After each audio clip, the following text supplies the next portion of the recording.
Our next guest is one of the real superstars of this business. We will never forget how she soared in Mary Poppins or how she made the hills come alive. The hills are alive with the sound of music, with songs they have sung for 1,000 years. And now her beautiful voice is showcased once again in a new collection of Christmas classics entitled The Sounds of Christmas. Please welcome the woman who possesses this voice herself, Julie Andrews. Good morning, Julie. Good morning, Steve. Good morning, Tony. How are you? Fine. How are you? Pretty good. Thanks. Good. So, when you were 5 and 6 years old, you had, we're getting this right, you had kind of a frinky Oh, yes. larynx? Yeah, actually, 5 and 6 is a little early. About 7 and 8.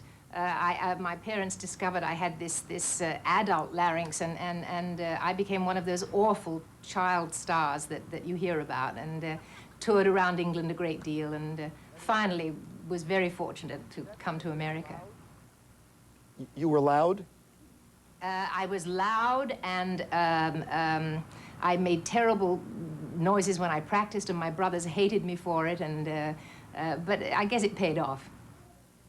If you were one of those horrible child stars that we all heard about, you've certainly become the most beloved, and I don't want to call you grown-up star because that just sounds so stupid, but beloved stars of all time. I mean, known for your sweetness and your kindness. Thank you. What happened to the bratty kid, Julie? Well, I guess she learned a bit, hopefully, and grew up a bit. I guess she's still down there sometimes, though. You used to be able to, during a bombing raid in World War II, go into one of those shelters and be loud enough to be heard? Well, I think that just might be a little bit of PR hype, Steve, but in fact, I did have one of those vocal ranges that, I mean, dogs would come for miles around when I hit an F above top C and things like that. When did you know, or did you always know, that you would be a singer and a performer? Well, I guess starting as early as I did and having a family that was in show business, my mother and my stepfather were in vaudeville, I kind of just took it for granted that I'd follow in the family footsteps. But I certainly, in those days, I thought I was just, you know, one of those freak things that happened and would end overnight. I didn't expect to kind of continue, and I'm very grateful. Was Mary Poppins the big turning point in terms of this is what brought you to this country, where the world... No, I think there were two turning points, Tony. One was coming to Broadway and doing The Boyfriend and My Fair Lady and Camelot. That was the first really big step out of England. And then the second, obviously, was coming to Hollywood to do Mary Poppins. Well, you mentioned My Fair Lady, and I can remember when you did it on Broadway, and the album is still probably the best-selling musical of all time. You didn't get the movie role. Right. And a lot of people were very exercised about that because they felt it was your role. It went, of course, to an extraordinarily beautiful and talented actress, Audrey Hepburn. And a good friend. And that shows what a wonderful person you are, that she is a good friend of yours, because there were people who were saying that it was very unfair and you should have been outraged and angry. Were you? Not at the time. I really understood. You know, I really wasn't known anywhere except on Broadway, which is actually a very, very small pond compared to the whole of America. And they did need a big box office star, I guess, for My Fair Lady film. But in the years that followed, I guess I've always been a little sad that I didn't just put the role down definitively somewhere. Even on, you know, television would have been fine, or film would have been lovely.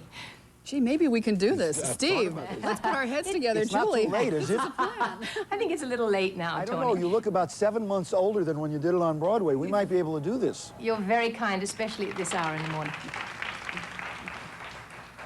It also seems, Julie, that while, and as Tony has emphasized, we perceive you as this wonderfully sweet person, you know, that the sugar makes everything go down okay. And Yes. it seems to me that when you have played against your type, you have been enjoying yourself enormously. And I'm thinking of Victor Victoria, the Americanization of Emily, S.O.B., films like that.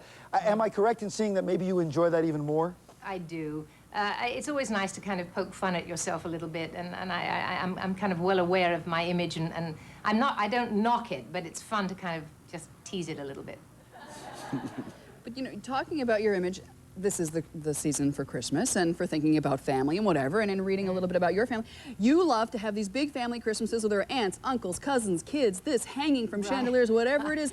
That's very much image and what we would expect of you. Well, but if you saw the image of me, I end up absolutely exhausted at the end of it because I sort of tear around organizing it all, and I love it actually, but it is exhausting.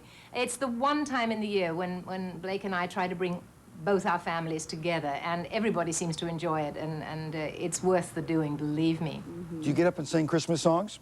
Well, we do things like charades and crazy games, and everybody has fun. I don't actually go piping around the house very much, no. It's enough that I practice when I do it. Drives the family crazy. That's an interesting perspective. Most people will, and they have, paid record amounts at the box office to hear you sing. Now imagine being in a household where you're going, oh no, Julie's singing again, I gotta leave the house. Well, believe me, when I'm practicing, it's not a pretty sound.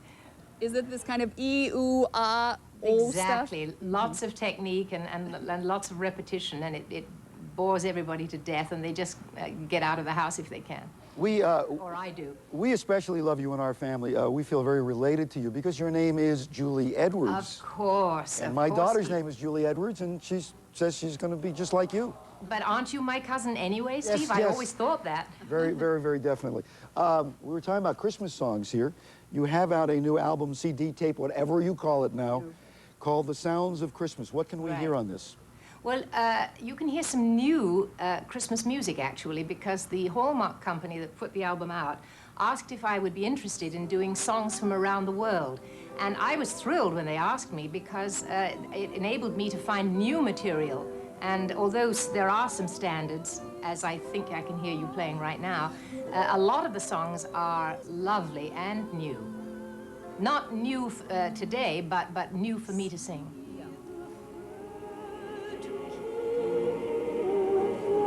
A lot of songs from Czechoslovakia, Austria, France, Germany, England, America. That's the thing that upsets me most and I miss most about Christmas when the season is over is the Christmas carols and the Christmas songs, because they're just the music is beautiful. Yeah. And this album was made with the London Symphony Orchestra and a wonderful choir, and believe me, it was just a joy to do. What's your favorite? Which is my favorite carol? Yeah. Oh boy.